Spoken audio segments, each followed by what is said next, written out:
दुलारिया बयहा मिश्रा को जत हर जोहार आशा करी मज गे मेना पेया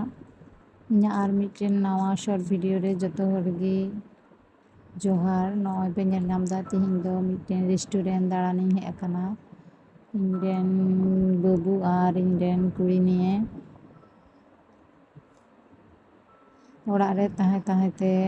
एकघेमी इकाग कना ओना कारण ते तिहिन दो दाड़ान ले उडुंग अकाना नवा रेस्टोरेंट रेना परिवेश तो अड़ी नापाय गया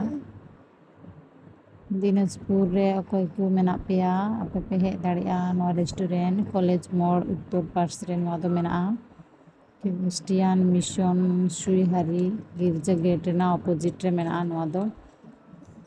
आयमा किछु मौज मौज आइटम मेना हेज काते परिवार सह हेज काते समय पे काटाव दाड़ेया अड़ी मौज।